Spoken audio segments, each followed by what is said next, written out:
Za uvod v nogometno leto je Zveza nogometnih trenerjev Slovenije pripravila tradicionalni dvodnevni seminar. Potekal je v Portorožu, namenjen pa je bil potrjevanju licenc Pro, UEFA Pro in UEFA A za prihodnjo tekmovalno sezono. Naša največja panožna zveza je močno zastopana tudi na področju strokovnega dela, saj ima Zveza nogometnih trenerjev 1800 članov. Koliko je tistih, ki so tokrat potrjevali licence najvišjega ranga? Na letošnjem seminarju nas je okrog 420, mogoče kakšen trener ali trenerka več. Trenerk je tudi nekaj, se pač privajamo tudi na neke nove prijeme glede akreditacije in tega in tudi potem obdelavo podatkov, kar je pač potrebno za naprej. Udeležba na seminarju je ena od obveznosti za vse, ki želijo ostati aktivni trenerji. Ob administrativni pa je seveda pomembna tudi vsebinska plat druženja, saj predavanja ponujajo vpogled v sodobne trende. Letošnji program je pripravljen ravno na to temo, da se stvari spreminjajo, da je nogomet še dalje hitrejši, da v hitrosti je potrebno biti tehnično močen, da lahko ustvarjaš sploh igro. In to je tudi moto celega seminarja. Je z glavnim nazivom Tehnika, projekt Tehnika, ki se nadaljuje na še ostalih seminarjih, potem na nižjih nivojih. Na eni strani pogled iz domačega zornega kota, prakse in prijemi v slovenskih nogometnih sredinah. Tako kot vselej pa tudi pogled drugam. Letos na Balkanu Srbijo in na drugi strani v državo, ki spada med top 5 evropskih velesil, Portugalsko.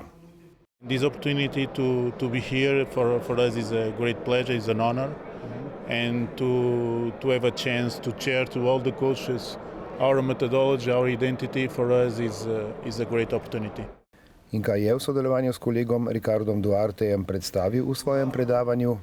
Our vision, our methodology, what we do with our teams in the training, in the games, what we saw the games and what contents we want to keep out the games and to improve in the sessions, to be more strong in our games, in our identity and to share to our clubs. Delitev znanja in informacij ni nikoli odveč, pa čeprav se včasih zdi, da težko izvemo še kaj novega.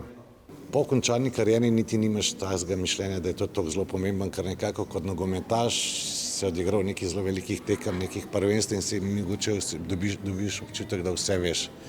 Ampak potem iz izobraževanja v izobraževanje vidiš, ko se vpišeš v ta licenčni seminar, ko si želiš dobiti trener, vidiš, da je to še kako pomembno. Je pomembno, da se tudi od trenerjev iz tujine učimo in na koncu vzamemo tisto, kar je za naš prostor primerno, kar je za naš prostor lahko učinkovito. V nogometnih sredinah, kot je naša, je vselej prisotno vprašanje, ali je moč tudi tu delovati tako kot v najmočnejših nogometnih državah. Se lahko primerjamo z njimi in z njihovimi prijemi, oziroma ali so po drugi strani trenerjev tudi drugod primerna dodana vrednost v naših klubih. Na eni strani tudi vidimo, da ni vse v tujcih, da so naši trenerji tudi se zelo dobro usposabljajo, so usposobljeni in sledijo vsem modernim trendom, da imamo kar nekaj trenerjev, ki delujejo v tujini in to dobro delujejo in da so tudi iskani. Torej pomeni, da naše delo ni brezupno, ampak daje tudi rezultate. Odvisen od trenerja do trenerja, na kakšen način se bo lotil teh vaj, na kakšen način bo tudi vzel to izobraževanje in koliko bo tega odnesel in kako na kakšen način predstavil to fantom. To je pa zelo težko reči, neki formule ni, odvisen je od trenerja do trenerja. Vsakoletni trenerski seminar ni samo sedenje v predavalnici, urejanje zapiskov in iskanje stičnih točk s svojimi spoznanji. Pomembni so tudi neformalni pogovori s kolegi. Priložnost, da se trenerji srečamo, pogovorimo, izmenjamo izkušnje, saj med letom dostikrat zaradi obveznosti, zato ni glih veliko časa.